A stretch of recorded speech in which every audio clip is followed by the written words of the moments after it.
और ये द्वारिकावासी शिव शर्मा के पुत्र सोम शर्मा नाम के ब्राह्मण थे। ठीक है दोस्तों, तो उत्तरखंड में अलग लिखा हुआ एक जन्म का है, और जो हमारे पास भूमिखंड है उसमें अध्याय 5 में दिया हुआ है कि वो हमारे पास शिव शर्मा के पुत्र सोम शर्मा थे, और वो जो है मतलब ब्राह्मण थे। ठीक है, उनके पूर्व मृत चारों भाई तथा पिता परम सिद्ध थे।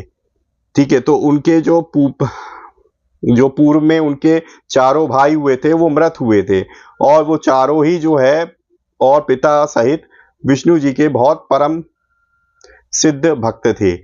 वे भगवान विष्णु के अनंत भक्त थे। हरिहर क्षेत्र में रात दिन शुद्ध भाव से रहकर तपस्या करते हुए भगवान की आराधना कर रहे थे।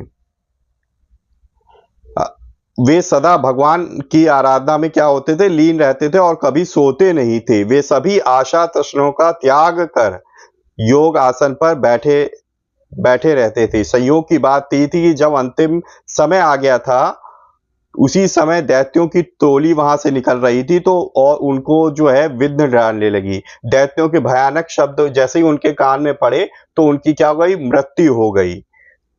तो जब उनकी मृत्यु हो गई तो उसके कारण दैत्यों की आंशिक स्मृति से गीता के 8वें-9वें श्लोक के अनुसार सिद्धांतानुसार उनका प्राण जो है दैत्यराज हिरण्यकश्यपु की पत्नी कयाधु में प्रविष्ट हो गया। पर वहां भी साधना अनुसार गर्भकाल में ही उनके जो है कान में नारद जी के दिव्य सात्विक आध्यात्मिक संदेश उनके कान में पड़ गए।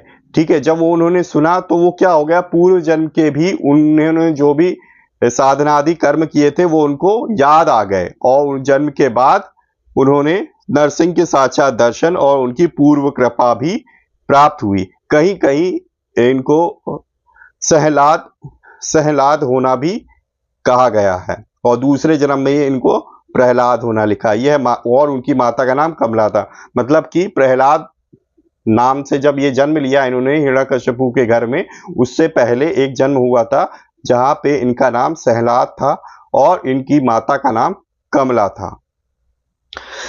कयाधु का पुत्र जाति स्मर था। उसे अपने पूर्व जन्म का संपूर्ण चरित्र स्मरण हो आया। उसने याद किया कि वह पहले शिव शर्मा का पुत्र सोम शर्मा था और देह त्याग के अनंतर दानव शरीर में प्रविष्ट हुआ। हे ब्राह्मणों, इस दानव शरीर में इस महानुभाव का नाम प्रहलाद के रूप में विख्यात हुआ, और यह